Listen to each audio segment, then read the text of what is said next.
한 권사님이 이제 혼자 사시는데 어느 날 목사님이 그 노 권사님 집에 방문하셨는데 찬송이 담을 넘습니다. 그래서 대문을 열고 들어가니까 오래된 그 나일론 빨랫줄이 그만 끊어져서 그 빨랫줄에 널려있던 빨랫감들이 다 그냥 흙탕에 처박혀 있는 거예요. 근데 그 권사님이 그 빨래를 거기서 이렇게 하나씩 주워 올리면서 찬송을 드리고 있는 겁니다. 그래서 목사님이 아유 권사님 찬송이 나오기 쉽지 않은 환경인데 어떻게 이렇게 찬송을 하세요? 그랬더니 아이 목사님 저도 처음에는 참 너무나 화가 나고 짜증나고 이 빨랫줄이 오래된 것에 대해서 불평불만이 있었는데 가만히 생각해 보니 하나님께서 하나님의 강한 능력의 팔로 나를 붙들고 계시는데 그 나를 붙들고 있는 그 팔은 힘이 없어서 나를 놓치지 않는다. 이 빨랫줄처럼 끊어지지 않는다. 그런 생각을 하니까 너무 감사하더라고요. 그래서 감사 찬송 부르고 있네요 했다는 겁니다. 여러분 내가 예수님을 붙잡고 있는 것처럼 그렇게 착각하고 오해하지만 사실은 예수님의 강한 능력의 팔로 나를 붙들고 계심을 알고 있어야 됩니다. 사도 바울은 이 사실을 알았어요. 그래서 로마서 8장 38절 39절에 내가 확신하노니 사망이나 생명이나 천사들이나 권세자들이나 현재일이나 장래일이나 능력이나 높음이나 깊음이나 다른 어떤 피조물이라도 우리 주 그리스도 예수 안에 있는 하나님의 사랑에서 끊을 수 없으리라 고백합니다. 내가 예수님을 꽉 붙잡고 있다가 예수님을 살짝 살구머니 놓았다 그렇게 착각할 수가 있습니다. 아닙니다. 혹시 나는 내 생각으로 내 느낌으로 내 관념으로 내가 예수님을 살짝 놓았다고 생각할 수 있지만 예수님은 그 강한 팔로 나를 더 강하게 붙잡아 주시는 겁니다.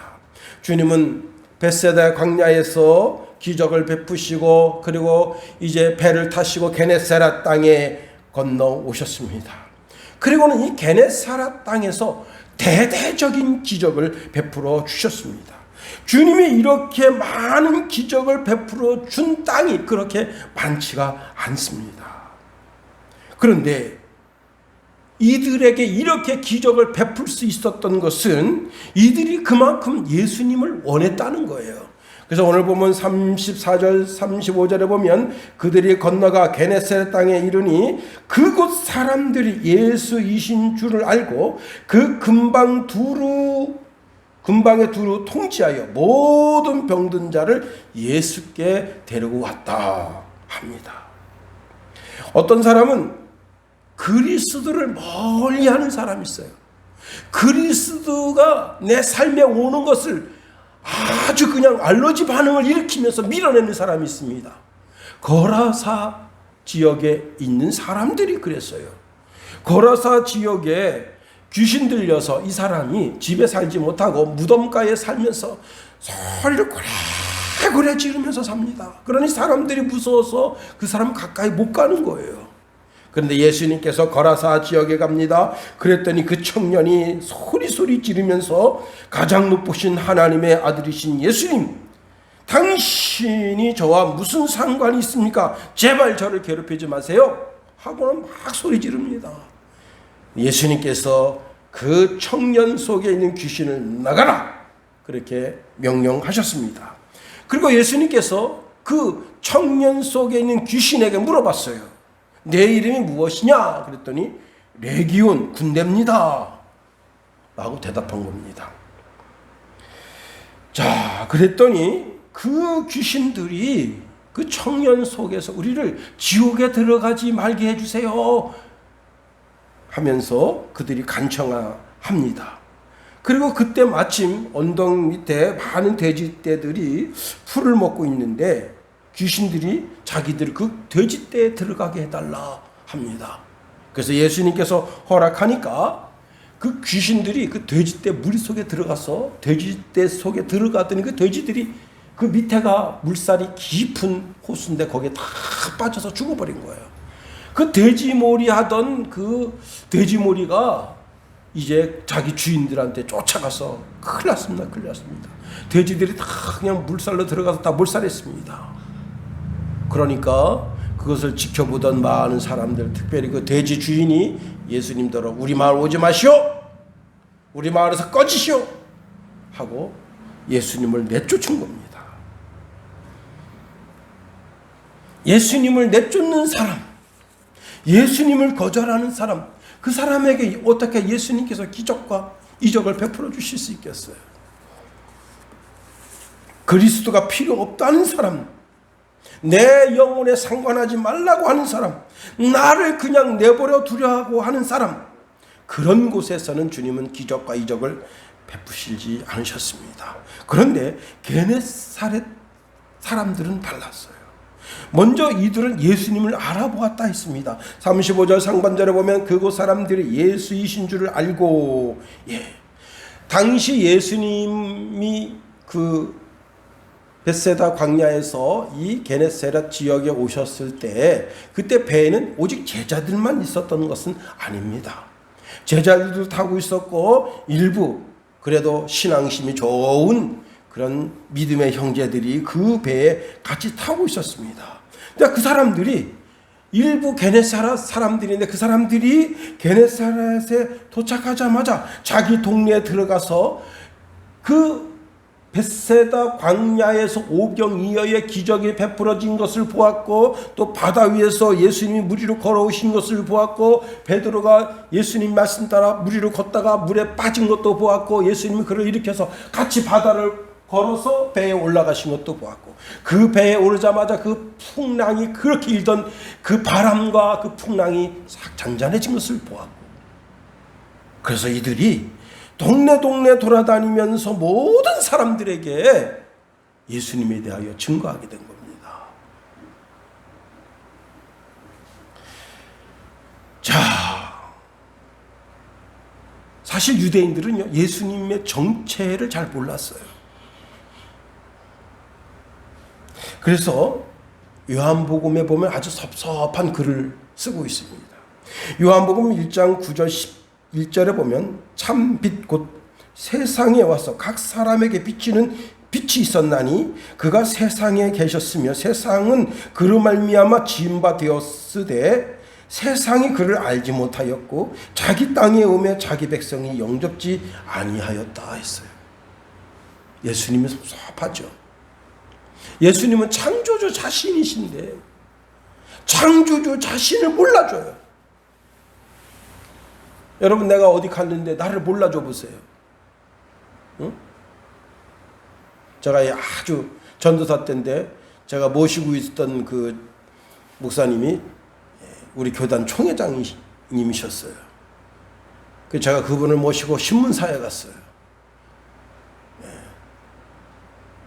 신문사 거기 이제 그날 월요일 날인데 월요일 날 저녁에 직원들 전부 퇴근하지 않고 그 총회장 목사님 모시고 거기서 예배를 드리는 거예요. 제가 이제 총회장 목사님 모시고 이제 그 신문사, 저는 처음 신문사 들어갔어요. 그리고 거기 직원한테 제가 이야기했습니다. 제가 어느 교회 전도사인데 지금 총회장 목사님 모시고 왔습니다. 했더니 그 직원이 우리 신문사 사장 장로님 부르러 갈게요. 그랬더니 가다 오질 않아요. 근데 그렇게 한 10분, 20분 있다가 진짜 아주 되게 섭섭하더라고. 내가 나를 봐도 섭섭하고 내가 이 총회장 목사님 모시고 왔는데 이게 총회장 목사님을 이렇게 소원하게 대접하나. 한참 있다가 신문사 그 장로님이 왔는데 내 옆에 서가지고 누가 총회장이야? 누가 총회장이야? 이러는 거예요. 아니 당연히 총회장이면 어떡해요? 나이가 많고 얼굴이 좀 쭈글쭈글하고 흰머리가 있고 그런 거 아니에요. 그러면 거기 어른, 내 옆에 바로 어른이 서 있는데 그 어른이 총회장인 게 뻔한 거 아니에요. 그리고 자기는 신문사 기자니까 얼마나 많이 받겠어요. 근데 누가 총회장이야? 누가 총회장이야? 야, 근데 제가 막 이 마음이 막 오그라드는 그런 느낌 들더라고요. 참.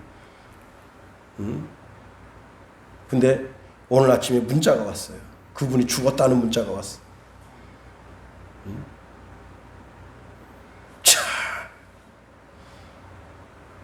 그렇게 하면 안 됩니다. 내가 친한 사람이라고 알아주고 내가 지지하지 않았던 사람이 총회장 됐다고 해서 총회장이 누구야? 뻔히 앞에 있는데 그 직원들 거기 한 40-50명 있는데 외지 사람 딱 보면 알잖아요. 이게 벌써 30년 전인데 그때 얼마나 젊었겠어 그 사람이. 그 정신머리가 그 신문사 기자는 머리가 빠릿빠릿하잖아. 근데 그 머리로 일부러 그런다면 그 사람은 정말 주님이 그럴 거예요. 얘는 왜 왔어? 그러면 안 됩니다. 알아줄 건 알아줘야지. 근데 예수님이 2000년 전 유대 땅 베들레헴 마구간에서 오셨는데 아무도 알아주질 않아요. 오히려 헤롯은 예수님 잡아 죽이려고 아주 그냥 이를 갈고 있고, 그 다음에 예수님이 유대 땅 베들레헴에 태어났다는 사실을 알고 있는 사람들이 제사장들이고 선지자들입니다. 왜? 그 소동이 일어났기 때문에 베들레헴에 무슨 큰 일이 생겼구나, 무슨 큰 사건이 생겼구나 다 알아요. 그러나 예수님 영접하러 가지 않았습니다.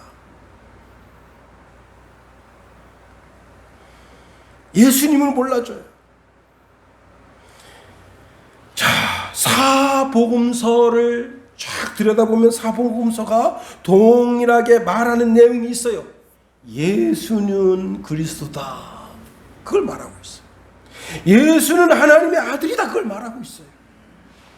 사복음 전체에 보면 구약 성경에 예언해 놓은 메시아, 그 메시아가 이런 삶을 살겠다고 조명해 놓은 것이 있는데, 구약 성경에 쭉 예언해 놓은 그 예수님, 그것을 예수님 그대로 삶을 사셨어요. 그게 신약에 딱 들어와요. 얼마나 답답한 세례 요한은 예수님을 가리켜서 이 예수님이 바로 하나님의 어린 양이다 대놓고 얘기했는데도 몰라줍니다.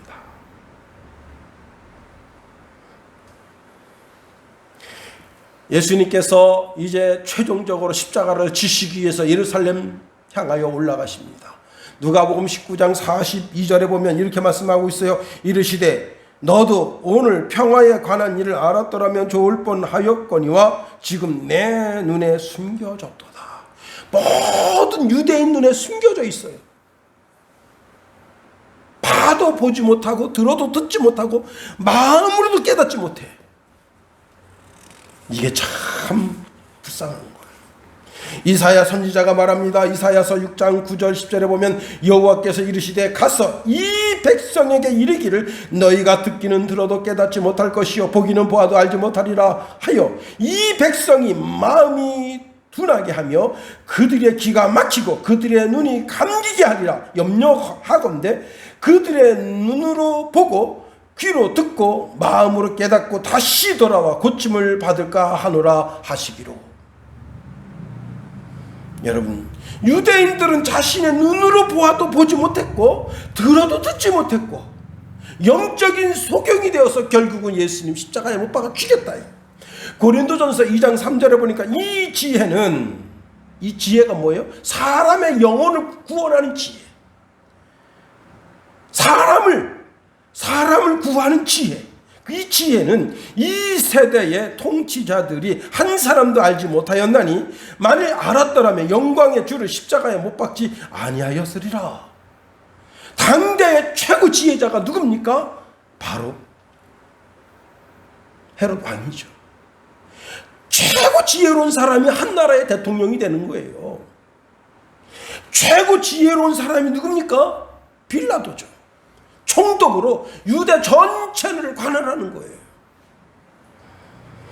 세상의 지혜로, 세상의 최고의 지혜로 그리스도를 몰라본 거예요.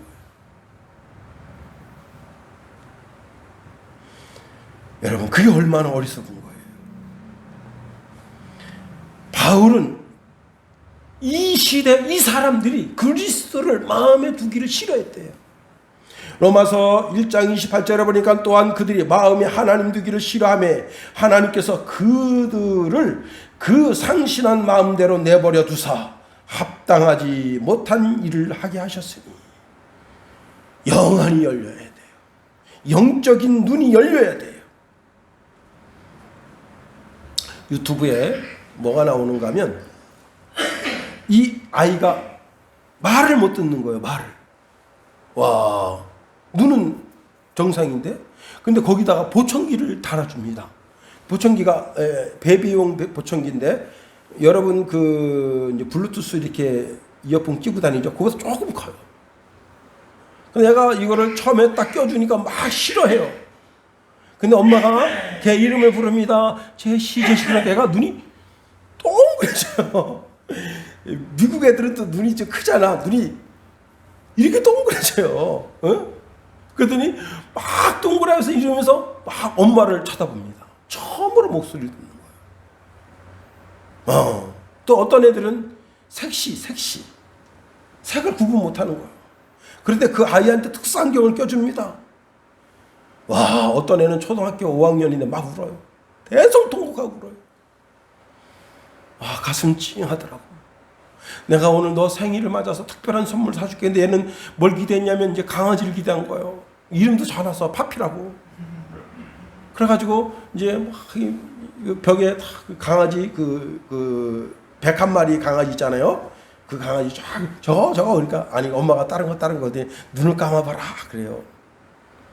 그리고는 그 애한테 안경을 씌워주는 게 애가 너무 실망하는 거예요. 나는 강아지를 원했는데 근데 엄마가 눈 딱 보더니 얘가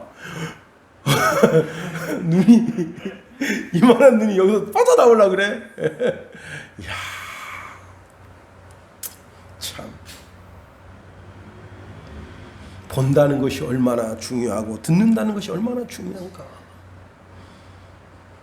하나님의 음성을 듣는다는 것이 얼마나 중요하고 하나님의 말씀을 본다는 것이 얼마나 중요한가. 마음으로 깨달을 수 있다는 게 얼마나 중요한가. 여러분, 상실한 마음대로 하나님 그대로 내버려 뒀잖아요.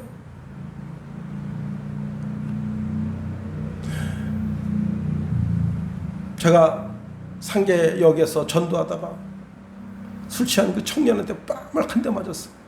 정경이 그 입구에 2명이 다 있는데 우리가 전도지 갖고 딱 있으니까 그거 이제 우리가 북한 선교 통일 훈련원이거든.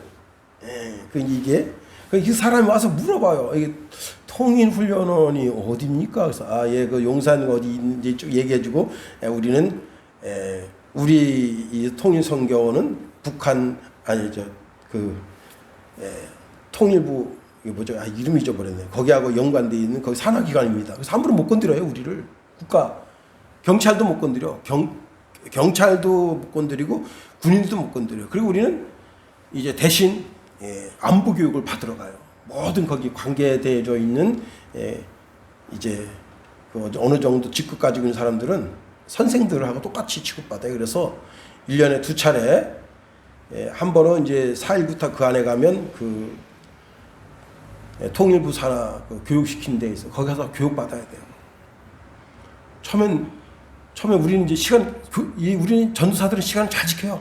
딱 미리 가서 주차하고 딱 있는 선생들은 진짜 군기가 빠졌어. 2시까지 오는 건데 저녁 6시까지 와요. 그러니까 수업이 안 돼. 우리 앉혀놓고 수업하는데 나중에는요 다 구역구역 다 와요. 2박 3일.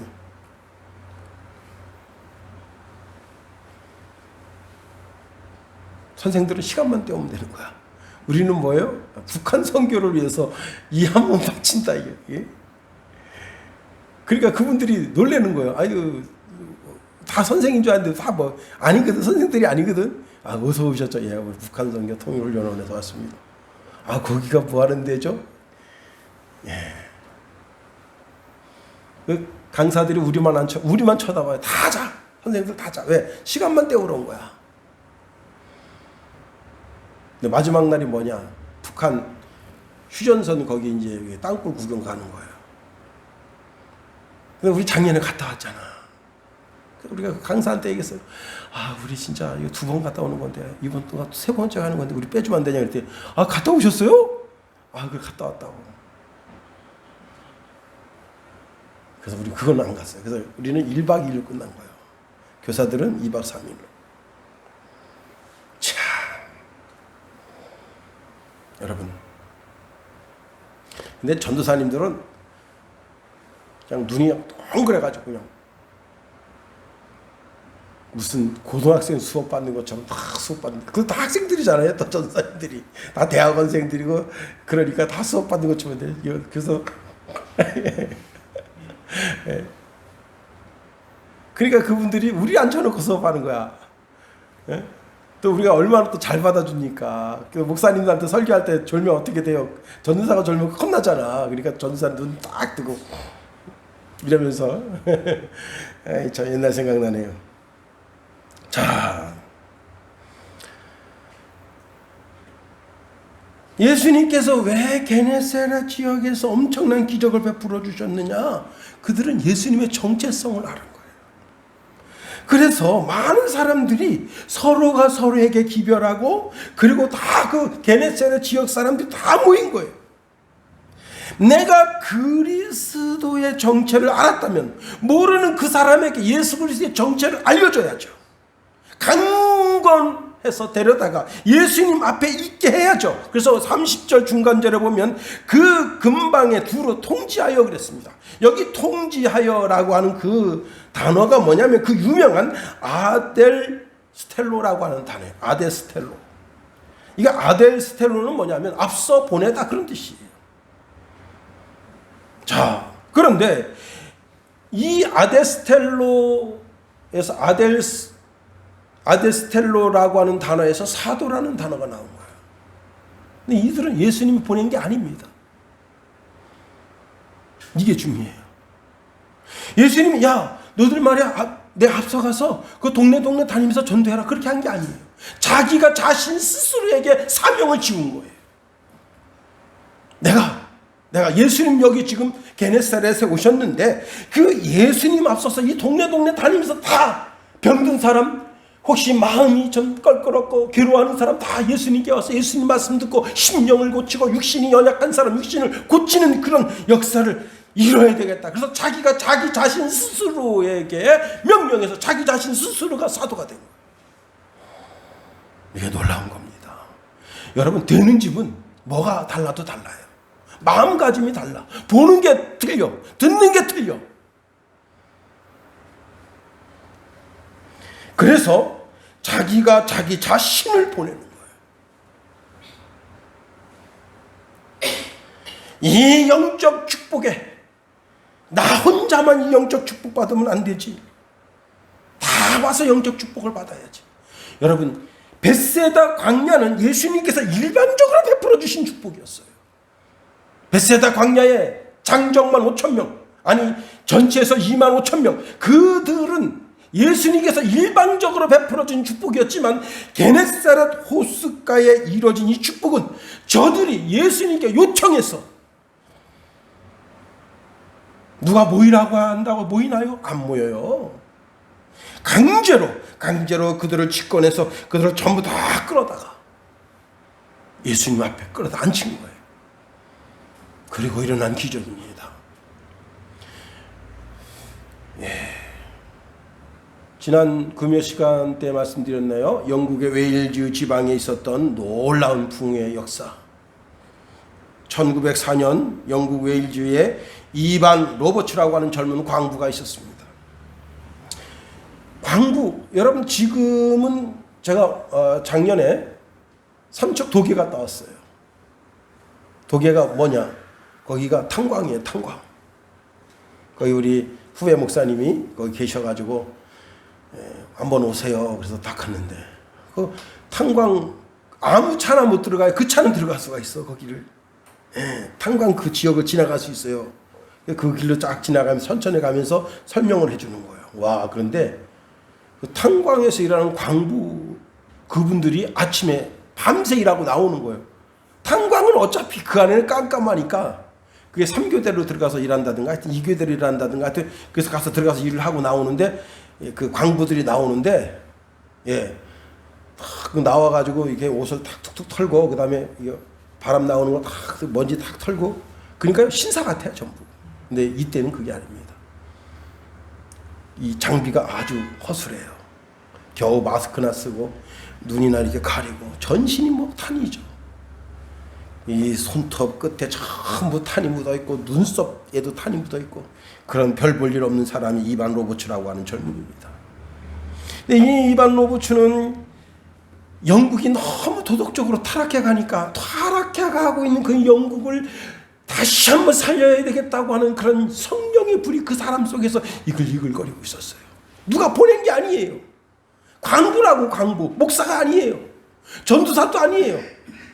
현찮은 광부인데, 그가 영국 웨일즈의 이 영적 부흥이 다시 한번 하나님의 성령의 역사가 있어야 되겠다고 하는 그런 간절함이 그 속에 있어서 이 사람이 점심 먹을 때마다 엎드려서 기도합니다. 점심을 빨리 먹고, 하나님, 우리 웨일즈 지방에 영적인 부흥을 일으켜 주옵소서 기도합니다. 그래서 자기 주변에 있는 사람들을 불러 모아서 이제 예수님에 대해서 이야기해주고 또 강연도 하고, 그러던 가운데 이제 목사님들이 모이는 모임이 있었어요. 그 모임에 자기가 잠깐 강연하게 해달라고 그 담임 목사님에게 요청을 했어요. 그랬더니 그 목사님이 이렇게 말합니다. 자네 같은 탄광 노동자의 강연에 누가 귀를 기울이겠는가. 그러나 30분 빌려주겠네. 그래서 이 청년이 강단에 올라서 거기서 당시 목사님 17분 있었는데 그분들에게 영적 부흥에 대한 설교를 했습니다. 여러분, 17명이 다 이렇게 앉아있다가 바닥에 내려가 주저앉아서 무릎 꿇고 통일자복한 거예요. 응? 그리고 그 17명으로 시작한 놀라운 회개운동이 여러분 5개월 만에 10만 명이 회개하고 돌아왔습니다. 2년 만에 200만 명이 회개하고 돌아왔습니다. 학생, 법조인, 주부, 교사 모든 각층의 회개운동이 일어났습니다. 그래서 그 회개운동이 1907년도 평양에 강타한 거예요. 그 산정행교에서 그 대부흥운동이 일어난 겁니다.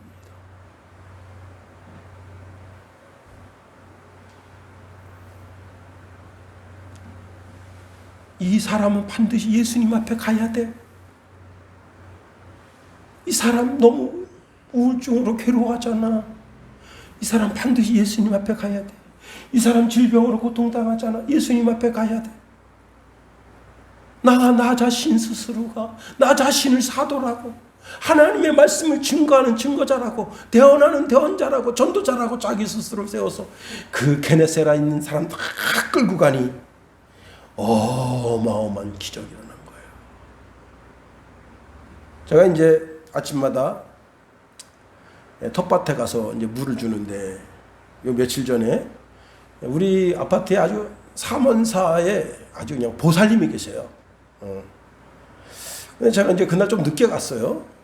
늦게 가서 이제 텃밭에 물을 주는데, 그분이 물 주고 계시더라고. 바로 옆에 우리 밭 옆이에요. 그래서 제가 가니까 막 진짜 지 남편 보는 것처럼 활짝 웃으면서, 아니 목사님 지금 오세요. 그래서 이제 그분하고 대화가 된 거예요.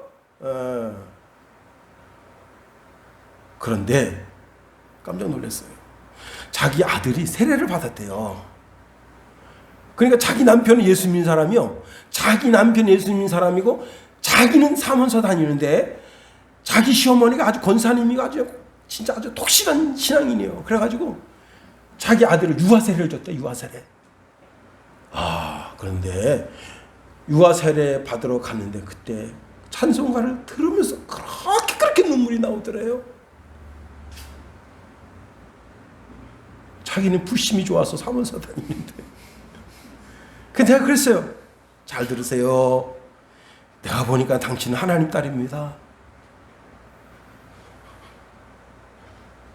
그게 그런 눈물이 아무나 흘리는 게 아니고 당신 영이 울고 있는 거예요. 여기 지금 그 백구 아줌마가 독실한 기독교인 아니에요. 그 기독교인들이 많아요. 그래서 못 이기는 척하고 따라가시오. 교회 가자 그러면 따라가시오. 저는 독실한 불교 신자인데요. 다 때려치시고 내가 이름이 김용호인데 나는 청평사 주지스님이 이름 줘준 사람이야. 어디다 대고 뭐 독실한 어쩌고저쩌고 그런 얘기하지 말고. 내가 집안 얘기를 쭉 했어요. 우리 아버님이 산에 가서 등거지 해가지고 늘 그 주지스님이 우리 집에 오니까 불을 따끈따끈하게 떼주는 거 아니에요. 응? 그렇게 해서 이름 진 사람이요 내가. 쌀새 가문에 갖다 주고 이름 진 사람이요. 어디서 깜짝대고 있어. 그 옆에 사람이 누가 교회 가자 그러면 나도 가볼까? 못 이기는 척하고 가라. 응? 여기에 이렇게 말씀하고 있는 35절 하반절에 보니까 모든 병든 자를 예수께 데리고 와서 이게 한 단어인데 이 단어가 무슨 뜻이냐? 바쳤다라는 뜻이야. 바쳤다. 예. 자신이 전도하던 사람을 강제로 끌고 와서 예수님 앞에 뒤밀었다는 거예요. 예수님 당신이 책임지세요 하고 뒤밀었다는 거예요. 이게 사랑이 아니면 이렇게 할 수 없습니다. 응? 이 수많은 무명의 전도자들, 이들이 기꺼이 예수 믿지 않고 예수가 누군지도 모르는 그들, 자기 마음의 질병으로 고통당하든지 육신의 질병으로 고통당하든지 어떤 사람인데 다 그냥 강제로 끌고 와서 예수님 앞에 딱 갖다 바치니까 예수님께서 그날 놀라운 기적을 베푸신 거예요. 대구의 한 부목사님이 꽤 오랫동안 부목사 생활을 했습니다. 근데 부목사 생활을 오래 하다 보면 나도 담임 목사 하고 싶다. 그래서 그렇게 이제 자기 담임 목사님하고 이제 목사님 저는 이제 이게 한 10년 동안 부목사 생활했는데 이제 담임 목사 해야 되겠습니다. 그러니까 나도 알아보겠어. 총회다 또 노회다 한번 알아봅시다.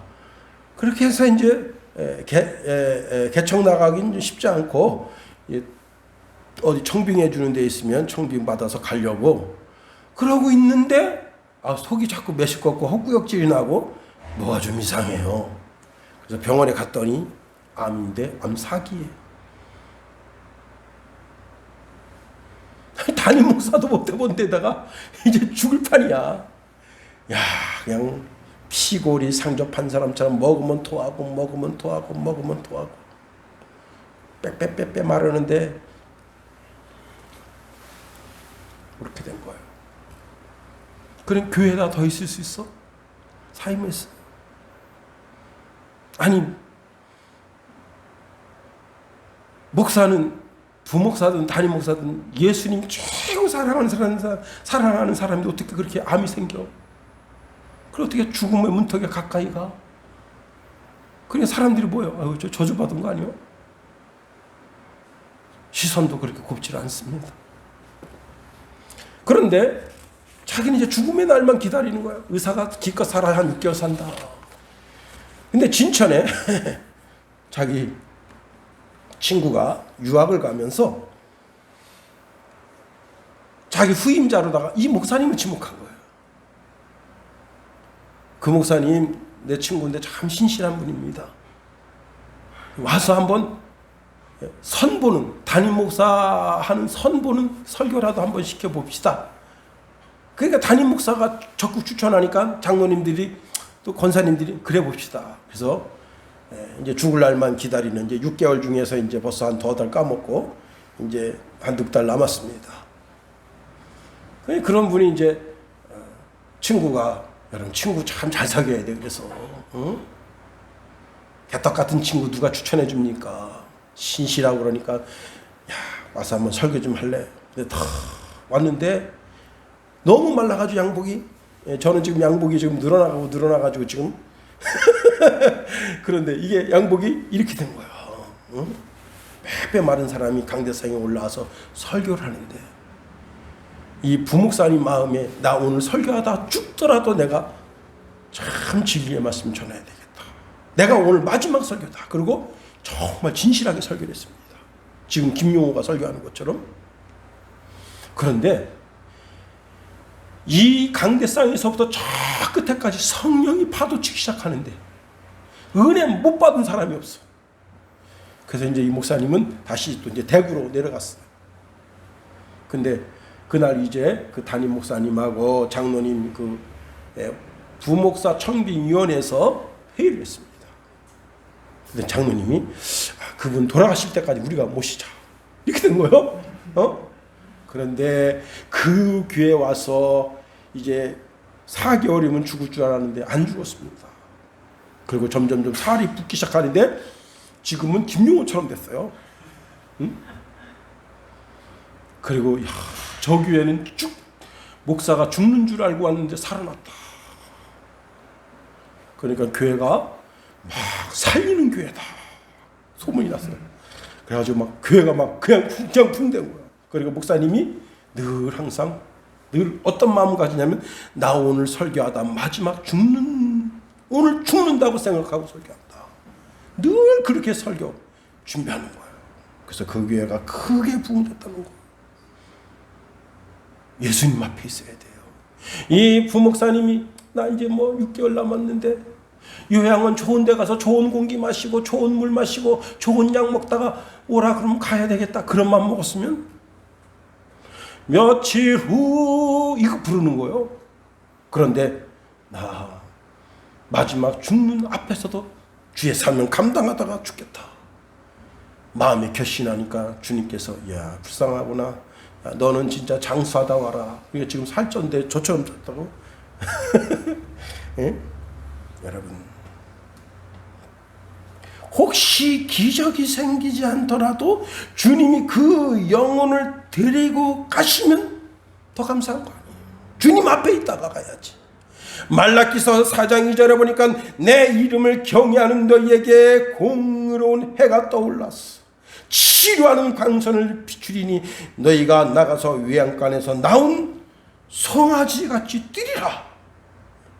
모든 질병 고침받고 외양간에서 나온 송아지처럼 긍중긍중 뛰면서 하나님께 감사하고 기뻐하고. 이제는 암도 아무것도 아니에요.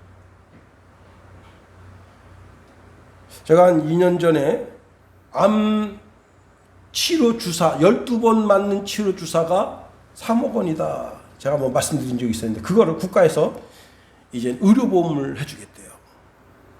얼마냐? 600만 원이. 600만 원만 내면 나머지는 국가에서 다 돈을 대주는 거예요.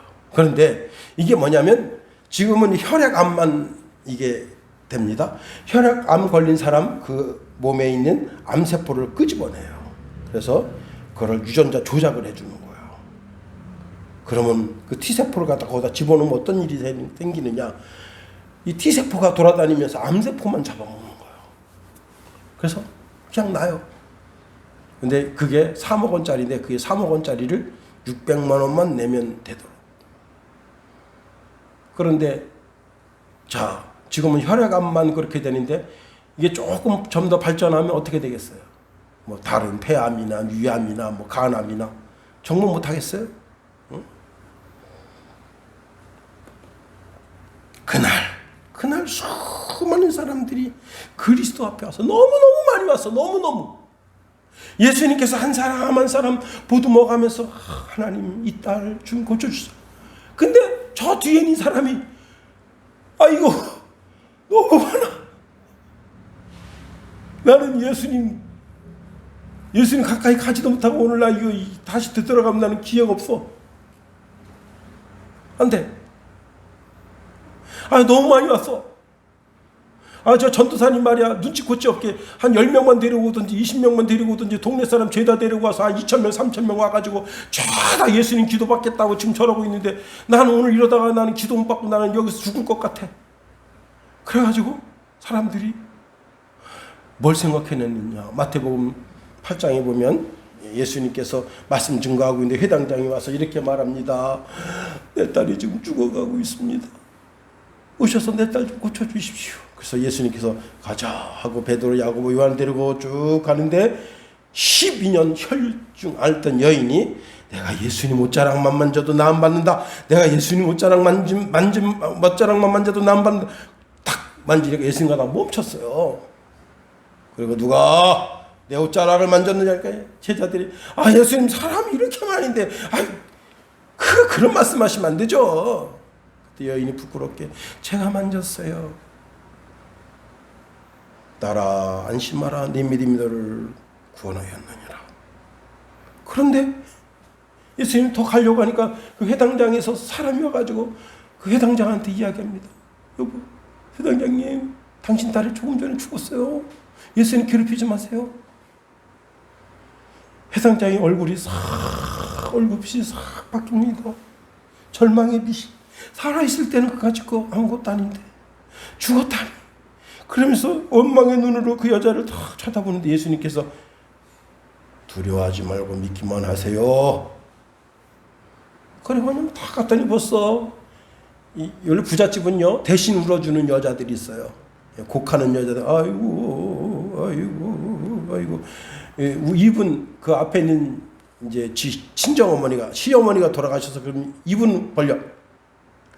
근데 뒤에서 대신, 아이고 해주는 사람이 있어. 그 사람들이 곡을 하고 있어. 그걸 벌써 갖다 헌화를 하는 거야. 잘 죽었다 이거지. 응? 예수님이 들어가시면서 이 소녀가 죽은 것이 아니라 잔다. 들어가 달리다고 막 살렸어요. 그걸 안단 말이야, 이 사람들이.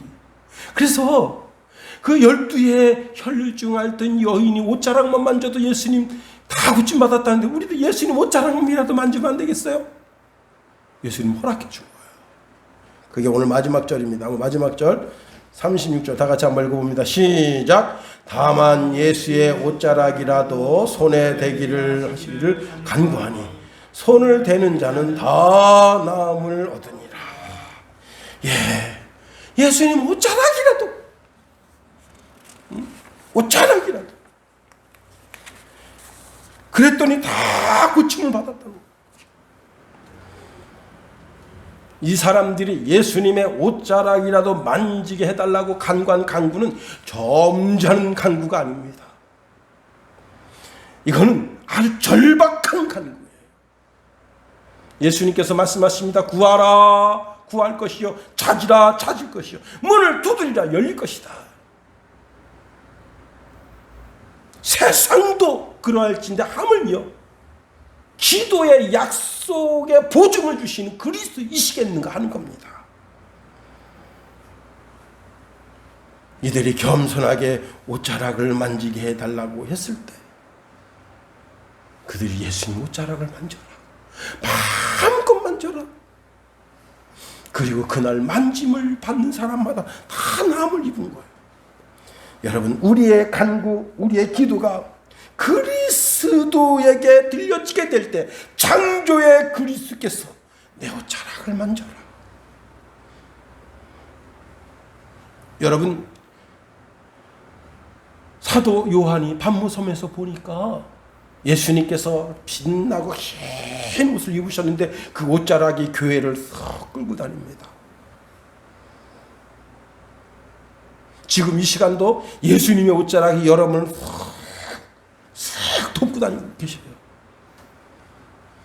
상한 심령을 고치시고 우리의 마음을 고치시고 우리 육신을 고치시고 그렇습니다.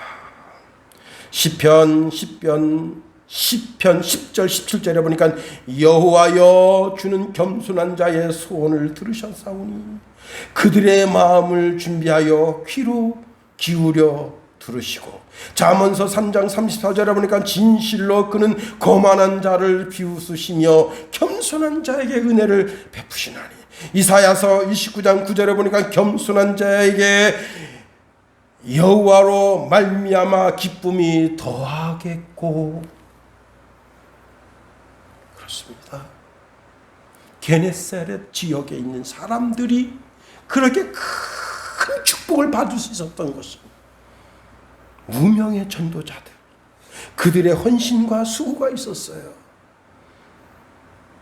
그들은 자기 자신 스스로가 내가 가서 전하지 않으면 누가 전하겠나 하고 자기가 자기 스스로를 하나님 앞에 전도자로 세운 겁니다. 세상 어떻게 이 한 주간 어떻게 사시기를 원하십니까? 오늘 그 게네사렛 호숫가에 예수님의 오병이어의 기적을 보고 그 바다에서 기적을 체험하고 그리고 그 게네사렛 호숫가에 당도했던 그 먼저 기적을 체험했던 그들이 나가서 전도함으로 이루어진 기적이 오늘 우리 순양교회에 여러분 삶 속에 있어지게 되기를 예수님의 이름으로 축원해 드립니다. 기도하겠어요. 하나님, 우리를 붙드시며 인도하소서. 하나님, 게네사렛 지역에 있었던 놀라운 부흥의 역사가 우리 순양교회에, 우리 성도들 삶 속에 그대로 다시 한번 재현되는 역사가 있어지게 도와주옵소서. 예수님 이름으로 감사하며 기도합니다. 아멘.